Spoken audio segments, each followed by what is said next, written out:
The deadly deal is done. Sure you want to kill this dude? There's no changing, no, there's no, like, I'm determined already. I'm positive, like, 5,000% sure. After making arrangements with an undercover cop posing as a hitman, police say that Dalia Dippolito is fully on board. She believes that her husband Michael will be shot dead in the home she shares with him early on the following Wednesday morning. He gets 2 in the head. 2 to the head. Boom, boom. Right there.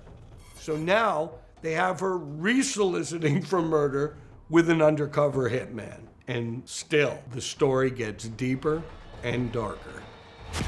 Crime writer Mark Ebner co-wrote the book on the case called Poison Candy with lead prosecutor Elizabeth Parker.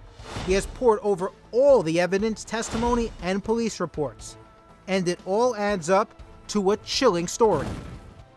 So she agrees to get out of the house. She makes the house accessible to the hitman. But don't forget, Dalia is also worried about having a strange man in the house. She thinks that he's a killer, which is fine by her, but he might also be a thief.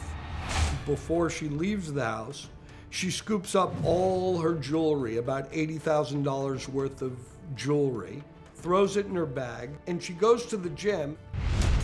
Meanwhile, police lay their trap back at the house. First, they have to clue her husband Michael in about what's happening. He is home in bed recovering from liposuction surgery.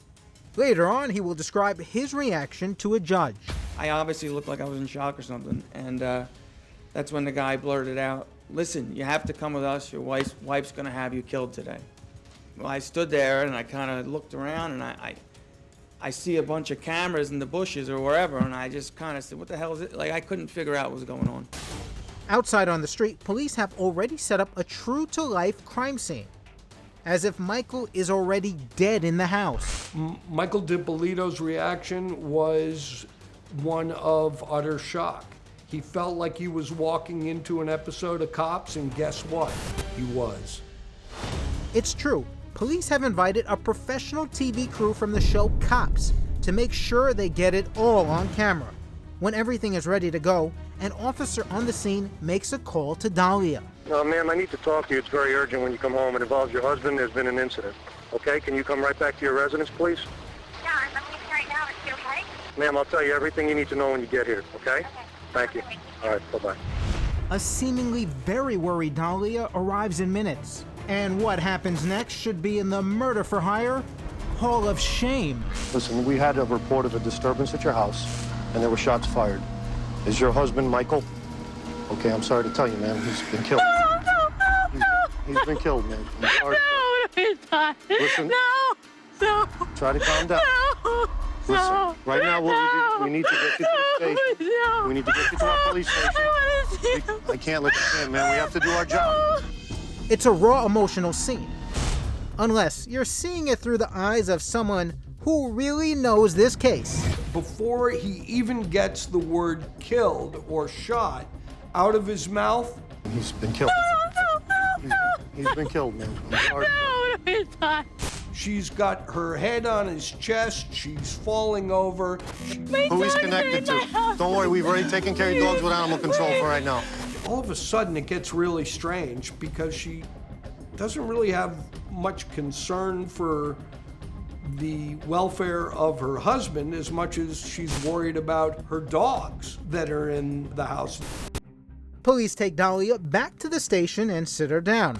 They start by playing along, asking if her husband had any enemies who might want him dead. Well, when we got there, your door was wide open. He was found in the bedroom. He was shot twice in the head. He wouldn't open the door unless it's somebody that he knows. I want to know if you know this guy. Come here. They bring in a special guest. Bring this guy in here. It's undercover officer Witty Jean, still in his role as the hitman. You know who this guy is? You've never seen him before. Do you know her? Put your head up and look at her. Put your head up.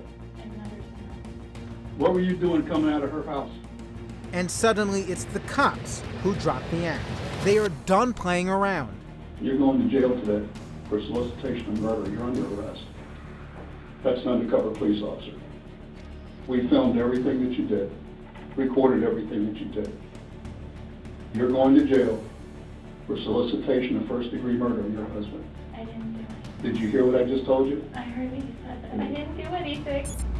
And this was her mantra throughout the entire conversation. I didn't do anything. I didn't do anything.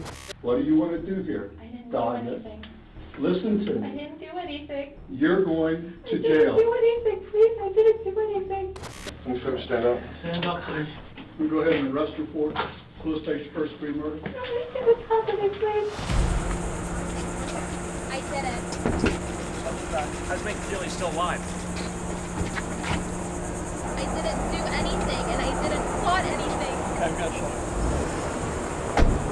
Even when she gets the opportunity to call her mother, the song remains the same. I didn't do anything. I didn't do anything. You didn't. I know you didn't. I know you didn't. Okay, well, that's... They showed me pictures. They showed me a tape. I did not do anything. They told me Mike was dead. They were at my house this morning. And then Okay. I left with the officers. How many times did I tell you to leave that guy? How many times did I tell you that, Dalia? Next, the Dalia Dippolito show comes to you straight from the Palm Beach County Courthouse as she goes on trial for solicitation to commit first-degree murder. And a very much alive Michael gets his own camera time. I feel sorry for everybody that's in here crying. But you know what? I gotta feel sorry for myself.